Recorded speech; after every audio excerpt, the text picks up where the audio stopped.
So here we are with the fantastic L. Michelle Smith, who I told you I was captivated by from the first moment I saw her step on its stage and speak.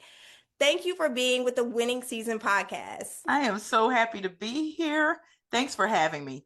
Yeah, absolutely. When I first saw the book announcement, I was really excited. I love your other books. You're an accomplished businesswoman, an incredible author. You have this really unique gift to explain business strategy in a way and marketing in a way that anyone can relate to it. And now you're giving us your secret sauce, leadership tips, in your most recent book, Call and Response. So, if you can, what inspired you to write this book, Call and Response? Well, it was a thriving curiosity. About 10 years ago, I was asked to speak and give a keynote and fill in for an officer at the company where I was working. And while I had done guest lectures at the university level, I'd presented in boardrooms, sat on panels, I hadn't ever just done a keynote. It's a different skill. But apparently, it went over really great because the first time I did it, they said, I need you on a plane in 2 weeks in New York to deliver the same speech. So I did that. Wow. The next time I went into the room and delivered the speech, the social media manager that was running social for the room, there were about 150 marketing executives in that room with me, told me that I had racked up 25 million impressions just by 45 minutes alone. And Wow. I thought he was lying. Actually, I believe that because, like I said, I saw you on stage. You were so captivating, so personable, and your wisdom spills out of you like you're Oh, giving you're so someone a gracious. hug. Thank you, But Jacqueline. I, You're I can amazing too. No, this is all about you. This is all about you. But thank you. Okay. So I could see you racking up those impressions. Just for context for everyone, we're not talking about a mom and pop organization that you were working with at the time. We're talking about a multinational organization. Sure, it's Fortune 10, AT&T. I still Yeah, have friends over there. I'm still a friend of the company. But yes, I was with AT&T when I met you, Jacqueline. This sure. hadn't quite happened yet. So when I met you, I hadn't walked into this room and this happened yet. So this was 2016. So fast forward a few years ago, well, I first heard you writing Call and Response maybe like a year ago. I saw you mention that you were working on it. When you started putting pen to paper or typing on the keyboard, Call and Response, what were some of the things that you said, my intention with this book is going to be to share these principles? Well, I really do have to take us back to the 10 years because that question, he asked the question after he told me about the 25 million impressions. He asked me Uh-huh. where I learned to speak like that. And in the Mm, moment, Jacqueline, I couldn't come out with anything because I did not know. And all I could say was, well, I'm a corporate media trainer and I train C-level execs to do this. Well, that's me teaching them. It wasn't explaining what I had done. So about 2 weeks later, it hit me. I had learned in the Black church, but I was yeah. young. I was 14 years old, and we were tasked with, my peers and I, teaching adult Sunday school classes. Okay. Yes. And so I wanted to know, and this journey has gone on a while. I wanted to know if other people like me had had that same experience in the church, first of all. But I Uh-huh. did not know that there was a distinction between the Black church and the white church when it came to these skills. And someone said it so well on Threads the other day. They said, the minute I heard that someone in the video was on the junior usher board, I knew we went to the Black church because one of the insights is that little people get big jobs in the Yes. church, and it doesn't really happen over there in the other churches. So I wanted to know, once I found out that this was key to the Black church, what else we had learned. So between that 10-year mark, and I Mhm. actually started to write No Thanks first, which is the first book Okay. in the series, between No Thanks and then Yes Please, and then there's a journal that went along with it. Fast forward to 2023, when I'm on the phone with the person who would become my acquiring editor, unbeknownst to me because I knew her from another life, asked me what else I was working on because Yes Please was coming out a month later. And I Wow. was still working on it because that research was still going on. And Mhm. I believe in interrogating a question for years. And that makes really good books. But Uh, ultimately, I ended up doing a survey with 155, mostly Executive Leadership Council fellows, because I'm an adjunct with their organization. I had access to them. I also, and this is probably where you saw, where I'd ask other people to be a part of this survey. And I did that on LinkedIn and some other places, but I wanted the core to be with this group because I wanted to make sure that these were definitely high performing Black executives, right? And the Yes. first question I asked. I so appreciate how you, one, you interrogated this question for such a long time, but you didn't stop with the interrogation. You went to find the data, and you went to Yes, find the data with ELC and other high performing Black executives. yes. And Yeah. mind you, I'm also looking at secondary research. So the Okay. Black church has existed forever, and people have dug into it in several different books and several different academic environments. One of my friends, Dr. Henry Louis Gates Jr., has written a book called The Black Church. This is our story. This is our song. So, of course, I'm pouring into that. I'm looking into other books. But what I discovered is there were specific leadership lessons that you could glean from the Black church other than speaking. So then I wanted to put these things in front of these skills in front of these 155 performing leaders and see how many of them they could relate to. And so Yeah. ultimately I put 12 in front of them, and then there were the top 10. So let's hop into the top 10. You open the book with faith and purpose. I understand also growing up in the Black church while you start with faith and purpose, but for those who are learning about the Black church experience and trying to translate this into their own leadership frameworks, why did you start there? Well, because it was the number one skill that they all agreed on, that Uh-huh. they had learned in the Black church. All of these leadership skills appear in the book in ranking order. So Yeah. that's chapter number 1. And what you need to know about faith, because you may be thinking, well, that's fine to talk about in ministry, but how does that translate into corporate? This is where we get the science. The science, meaning the positive psychology of it all, says Uh-huh. that faith in anything, faith in something, causes leaders and people in general to thrive and also succeed better in life than others that don't have that. And you almost can't have the faith without the purpose, right? That's The so true. purpose grounds it. And so that purpose really is the self-mastery, right? Yeah. That's that thing that says, this is why I'm on this planet. This is why I do what I do. It gives you the context, and it also gives you more than the identity that people espouse when they first see you. It's more than what's on the cover. It's what's inside. So that faith and purpose grounded in so many of these leaders, it actually paves the way for many of the other leadership skills that they talk about them getting in the Black church. And as a foundation, when we talk about faith, I love that you introduce science because some people may say, oh, that's woo woo, or Mhm. I don't have a faith based practice. Right. Can you tell us more about what the research says related to having that belief in something bigger than yourself? Yeah, the research just says what I just said, and that is you have to have faith in something Yeah. compared to people who do not have faith in anything. And faith in something includes, of course, a higher power, but those who don't believe have faith in other things. It's very possible. I have faith that everything will turn out right. I have faith in my skills. I have faith in the people around me.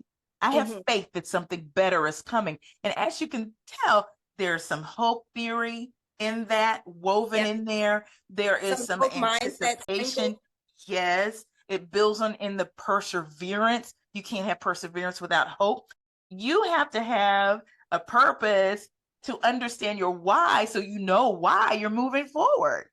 So Purpose good. driven leaders are the ones that are transformational. This is all the stuff, the leadership theory that you're going to find in Harvard Business Review. And you're right. I knew if I just went in and said, okay, these are the leadership lessons. How nostalgic are we? Isn't this nice? That I am alienating a whole bunch of people who may not be grounded in the same faith, let alone faith at all, when Yes. it comes to, religion. Let's just say that. So this brings me to one of the parts of the book that I'm really excited about, and that is community as a covenant. Yeah. I've worked with some groups over the years, and I've heard a lot of people say self-made or I've done this alone, and I've been around a larger community of people who say I didn't get here alone. It's been a village, it's been my community. So when I saw the chapter community as a covenant, I got really excited to hear what you had to say about that. What do you think's your favorite part of that section of the book? The science. It's a little wonky, you know. People expect this book to be lots of stories, and it is, and lots of nostalgia, and it is, and some funny parts. But the science is the glue, and it gives you that little wonky, you know, intellectual tickle that you need. It's not too wonky, but it gives you just enough to translate this science, this culture and history into the leadership theory. So when it comes to community, it's interesting to know what our brain does when we are in community, okay? And what causes us to form the community. There is a hormone called oxytocin. You've heard of it before. Some Yep. people call it the love hormone. Other people call it the trust hormone. It's known as both, but it causes us to bond. And this is the difference between a team and a community. A team may not have attunement. Community has attunement because you're Yeah. aligned around the same values. Now, Yeah. you could take that from a church perspective and say, yeah, we believe the same thing. But from a corporate perspective and teams, it means that you've been through something together that was meaningful and you bonded. We're not talking about the pizza cart or the wind down Wednesdays. We're talking about you've really been through an adverse situation and you came out and you learned something together. Now that Right. sounds like resilience, doesn't it? They're It all interconnected. yeah. So before we get to resilience as a skill, I do want to touch on speaking because that's probably the part where I instantly connected. I Yes. also did the Sunday school reports when I was a teen Yes. girl in the church. So I honed a lot of my public speaking skills in Sunday school and my Black History Month speeches. My church did the Easter speeches, Black History Yes. Month, Christmas. So Yes. when it comes to speaking, you mentioned how 10 years ago you were at that moment where you were asked to give a keynote at the drop of a dime, and then it kind of took you some time percolating on that question to realize, oh, I honed the skill then. What was the feeling associated with connecting the dots between what you do professionally and what you learned as Yeah. a child in the church?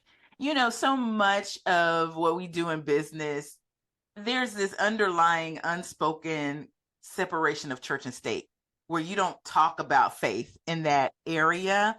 And so one other thing had happened to me before when I met one of my mentors in ELC at one of those workshops, because I'm a fellow too. I came through all of that. And she said to us, remember that you're a daughter of God.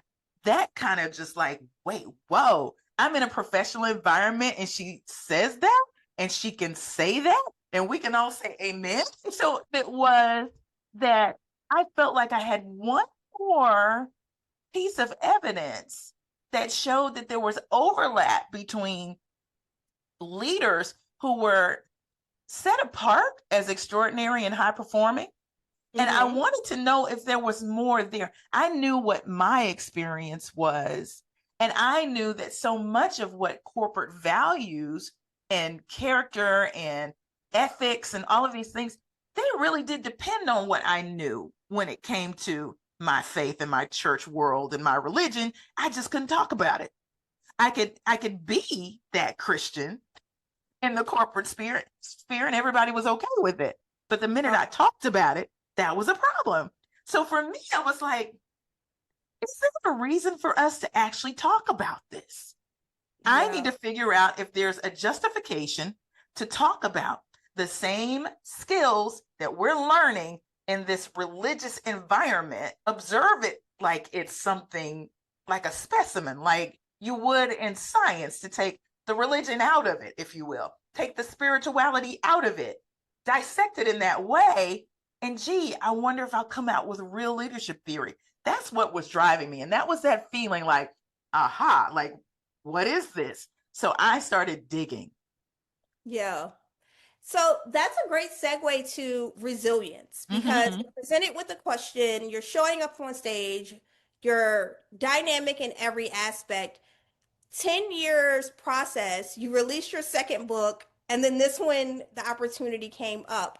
When it comes to call and response, and you know, I love me some conversations on resilience. Mm-hmm. Um, what was Good it? book, by the way. Thank you. What was it specifically about resilience that you said, I'm looking at the data from the ELC members, and this one is ranking pretty high on the list. It needs to be included in the book.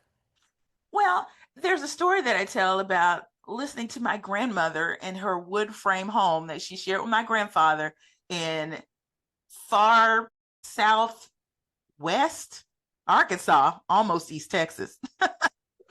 And there was a railroad track outside. You could hear the train come by. I mean, we were in the country. Papa had a garden. You know, he always brought in fresh vegetables. But they had this one little one room church that they went to, Unity Baptist Church, Missionary Baptist Church, not too far away. I mean, I'm giving you the idea that this is really a down home country, like it was the country. But to Hmm. hear her humming Mahalia Jackson in that little wood frame house, and even Dottie Rambo, I talk about Dottie Rambo, she's white, but she was singing gospel. But to hear her listen to Mahalia Jackson, and she was singing about, I'm going to lay down my burdens down by the riverside. What I Yeah. realized after going through some of the research and figuring out what reframing is all about in neuroscience that gets you to that resilient mindset, it is that when she was singing, I'm going to lay down my burdens down by the riverside, that's exactly what my grandmother was doing. She just didn't have the words for it. She was singing these songs that would help her get through the next thing, even though she knew the times were tough. Now, it might not have even been for her. It might have been for me as her grandchild, but she knew, here comes the hope theory. Mhm. She knew that there was a way. And hope Yeah. theory is all about pathways thinking, agency thinking, and goal thinking. And goals thinking says that you will have a plan. And grandmama had a plan. She always had a plan. And this kind of gets us into creativity and innovation. Grandmama can make something out of nothing. Come on now. All of our grandmothers could, our grandfathers too. Yeah. But did they call that creativity and innovation? No. Right. Surviving. Or did they call it sustainability? Nobody called it that. And this Yeah. is the thing. Just because it comes from people who may not have even had a lot of education. My grandmother didn't go to college. My mother was the first one to really go to college and finish and get her, she had 9 brothers and sisters. But she went on and did that. But my grandmother didn't have all that. Still, she knew if she needed to make it through adversity, this was the mindset she needed to have. And she wouldn't have called it a mindset. Yeah. So this is the thing that got me really intrigued. And I also was very intent upon adding even more credibility to a culture that can be poked fun at. People would see, emotional, they see the hooping, they see the shouting. And while it's fun sometimes, we could see Shirley Caesar doing beans, greens, potatoes, tomatoes every Thanksgiving and chuckle at it.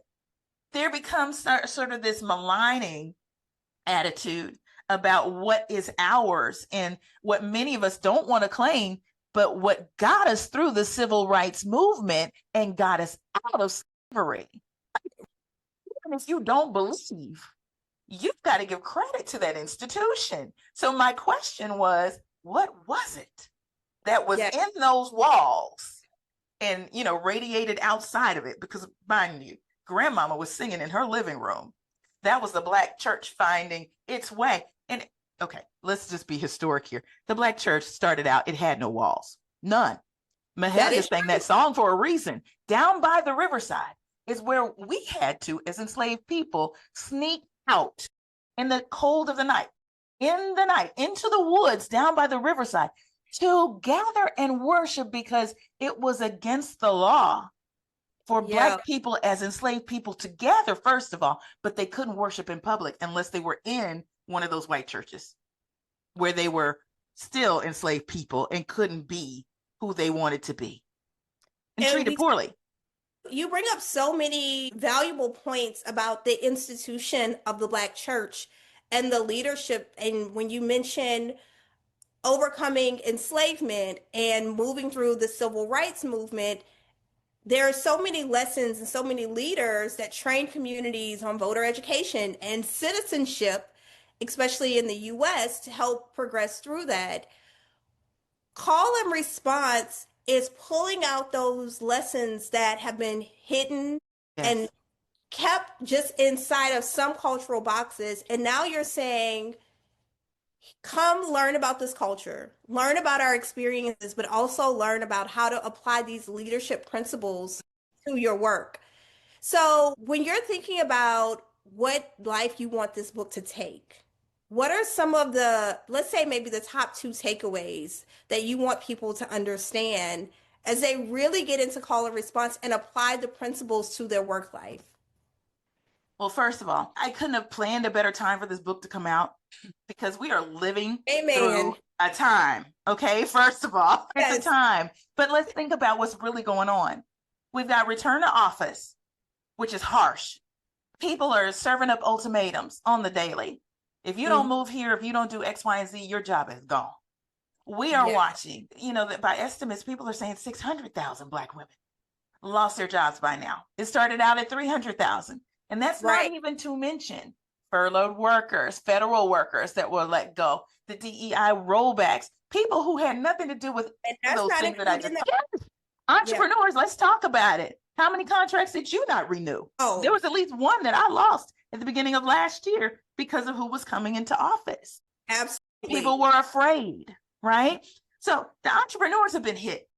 It's going through some stuff right now, and it all stems from these harsh leadership trends that we're seeing, more authoritarian. Let's talk about, we talked about the layoffs being inhumane. I had clients that logged on or tried to log on to their remote jobs online only to find their credentials weren't working. How Yes. messed up is that? It's messed up. And then we have, God bless it, AI. It's beneficial. Yeah. I work with it. I think everybody should, but there's a faction out there that wants to remove the humanity.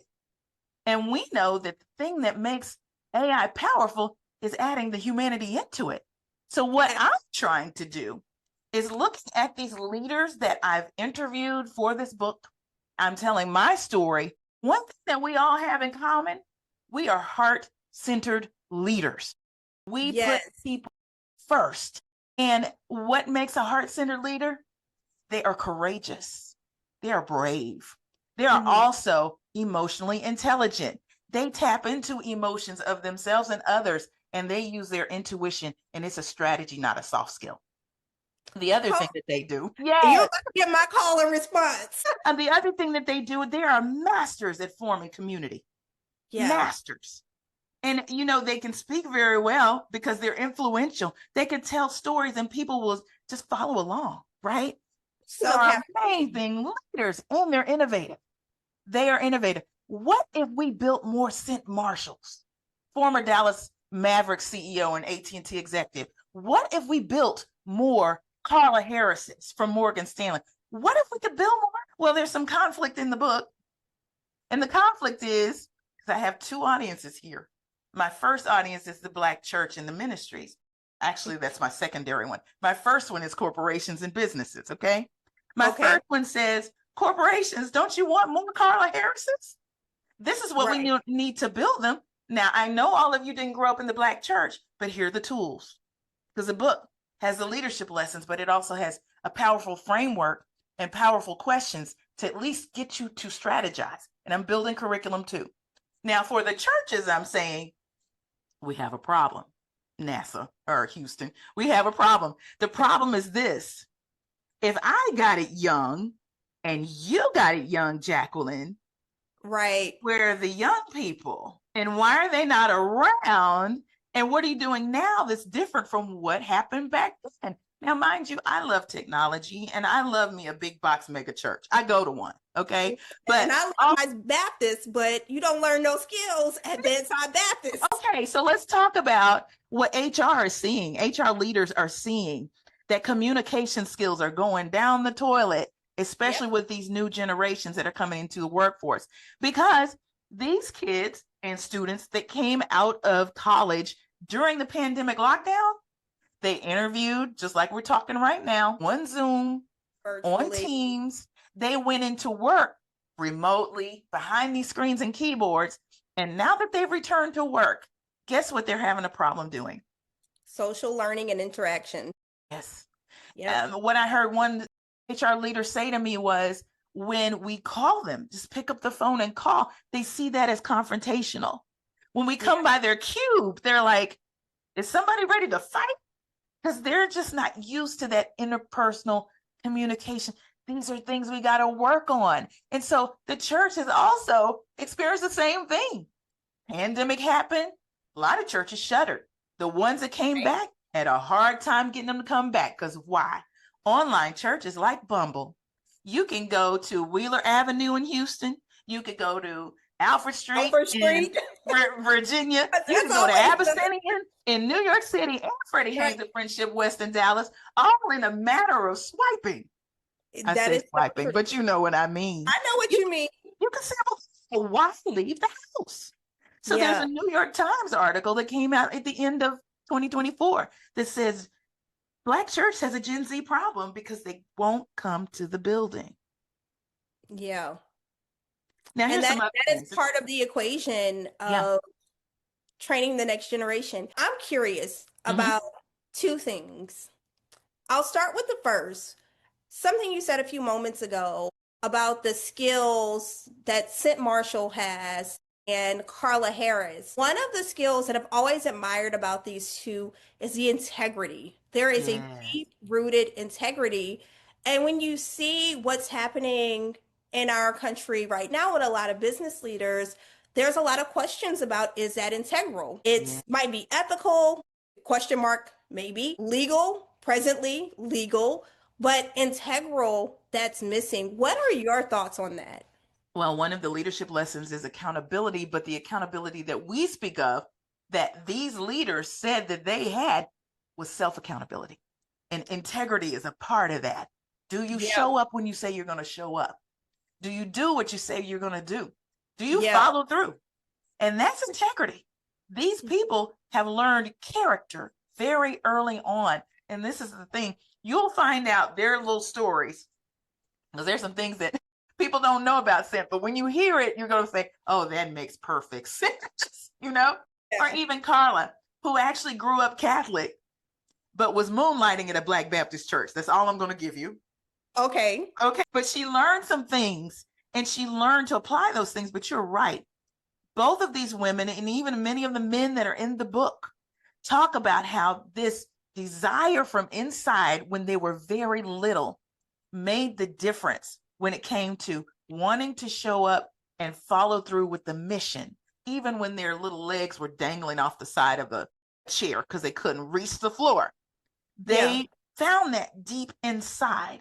And that's how it's linked to that purpose and that faith in something, you know? But you're right. Integrity is very important, and people can have integrity and not even be a part of the church. So where's that come from? There is something in our brains that a lot of people don't realize. Our brains are pre-wired for fairness. Pre-wired. But there's got to be a willingness to access it. Okay. And where does that come from? Well, it's that intrinsic motivation. And you know, these things are practiced. Yeah. Of it, right? You have to continue to practice this over and over and over again. So your hippocampus will grow and you will learn and it becomes second nature to you. So it isn't that one day you don't have integrity and you can flip that switch and suddenly you do. You have to keep practicing. Yeah, and that kind of goes to the title in a very explicit way, the call and response. So how did you settle on the title itself call and response. When I first saw this cover, I think I saw it on Threads. The first thing that I thought about was God is good, and then the All the audience time. saying, yes. So what was it as the process of you writing this that got directly to the title? Well, it did have a different title to begin with, but that first title didn't even make it to my editor because I Okay, felt like it wasn't strong enough. And just cool. so Can you you share what that listening first to book? for you guys, it was Okay, called Growing Up Good Street, but I thought that had more of a memoir feel to it okay, because my story is thread throughout this book, yes. and it talks about my time at Good Street Baptist Church. And I thought, okay, that sounds very memoir-ish. What could I say that would shout out those gut bucket gospel singers, those preachers up in the pulpit, but also Mhm. speak to leadership? And the most Yeah, obvious thing that I could come up with was call and response, because yes, integral to call and response is a leader and a follower. The leader says something, sings something, shouts something, and the chorus or the congregation or the people respond with a shout, a word, a song. I mean, it seemed like the most obvious thing, but what hmm I'm finding is it really calls out to people when they see it. When they yeah, see that title, they're like, oh, that kind of draws me in. I want to know more. But what people absolutely. don't realize is call and response didn't start the church, Okay, history lesson. because you will find call and response in rap music, and there's a huge hip hop influence in this book. Okay, You will hear it in political speeches. absolutely. Yes. You will hear it in pop music. Yeah, Music I is can see usually where you hear it the most. that. But most people think that it came from a Black church pulpit, and it's just not true. Guess where it came from? Can you try? Let's see. Let's see. Where did this come from? I don't know. Maybe a nightclub dancing? Where did we come from? Africa. Yes.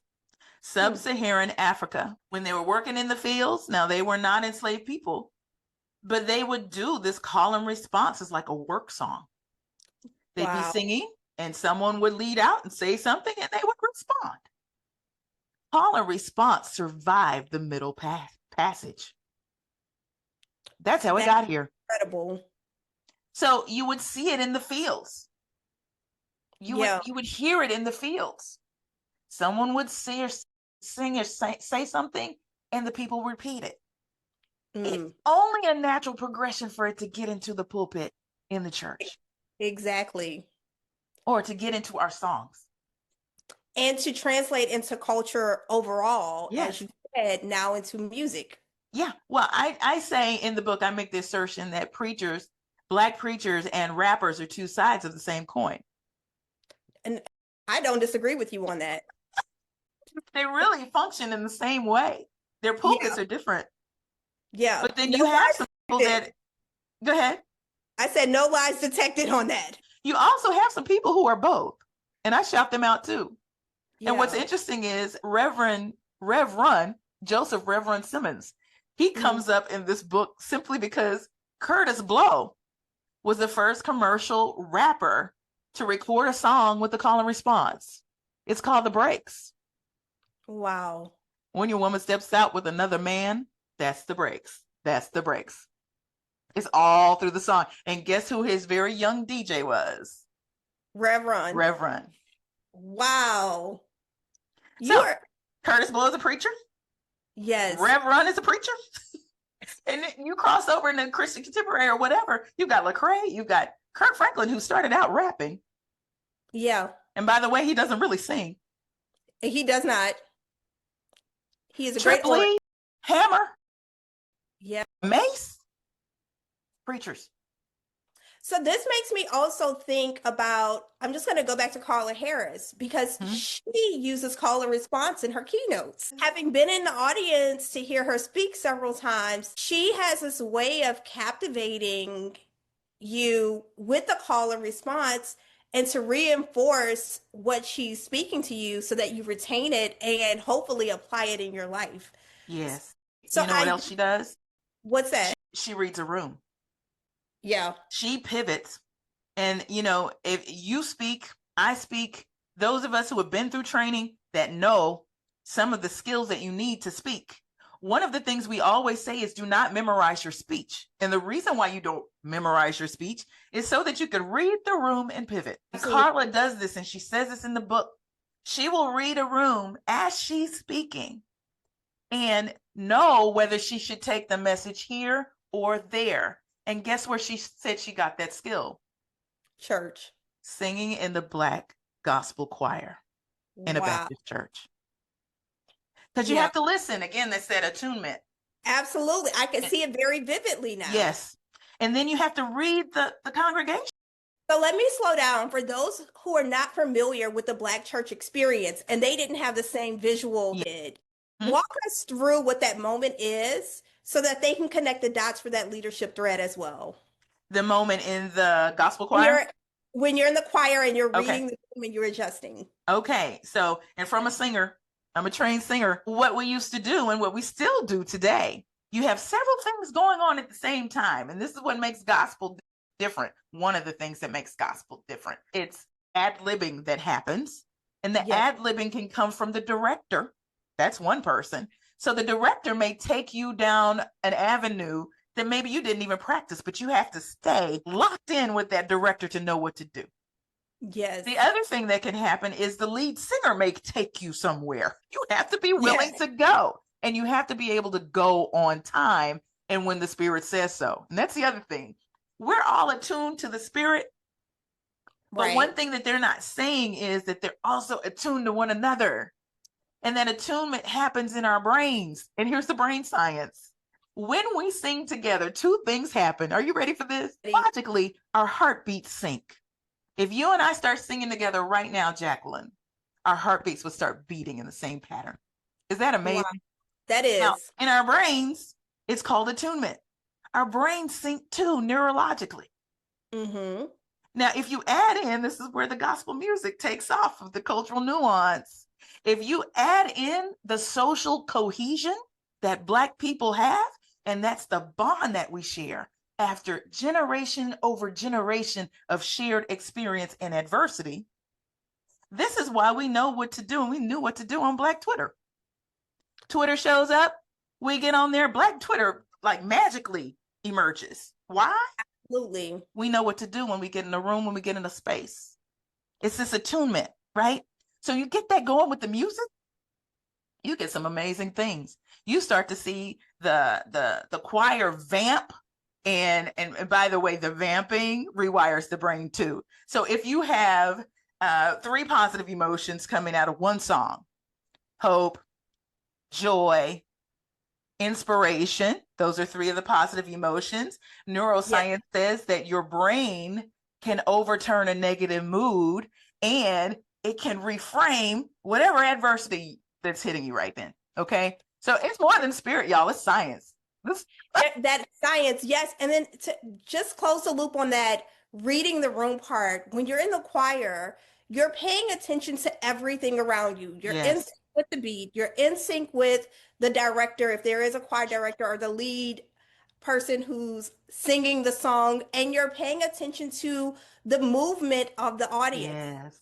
And so I could talk to you about this forever. I have so many questions about the documentary or TV series rights to this because I want that tea also. I just can see this. Well, you know, the beautiful thing is, I'll give you this little hint. Every leader that I spoke with, I made sure that I asked them, what church did you learn this in?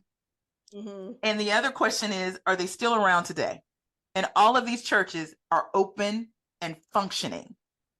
Wow. We call them the call and response churches.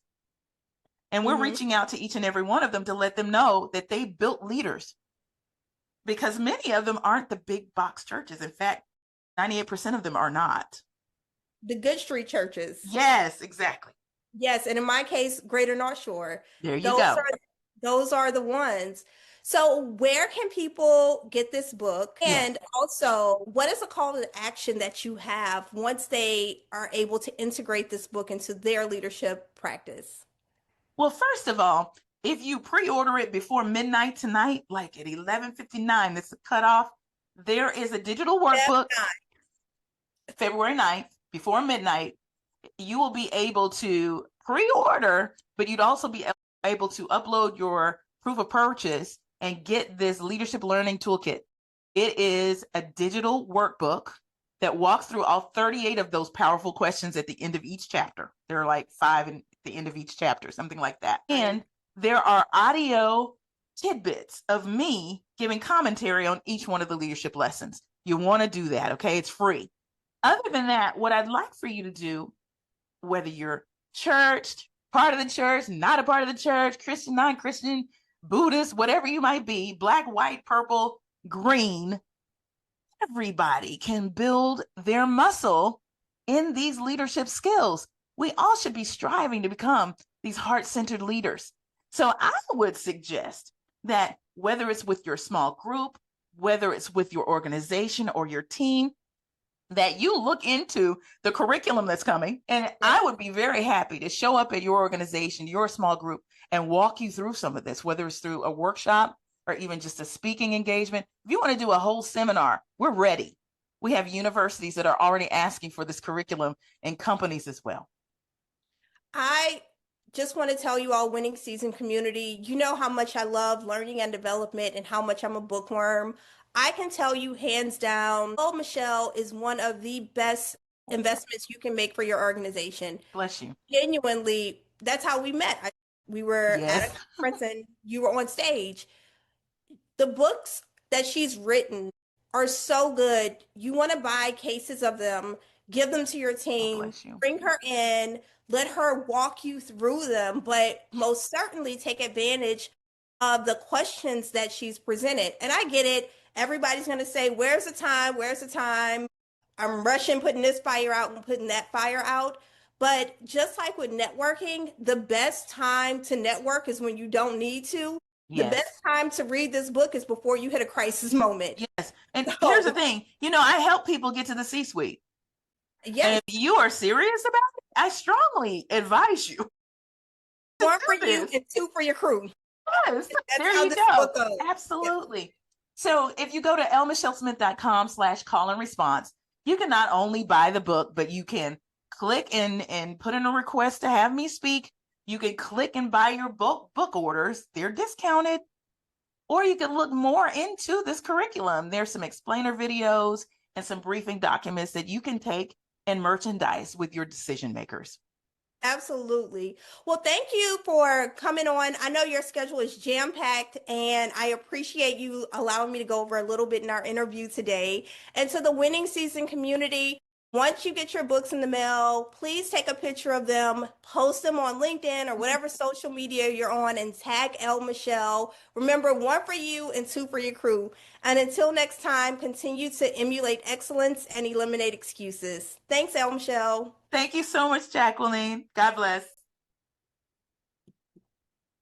All right.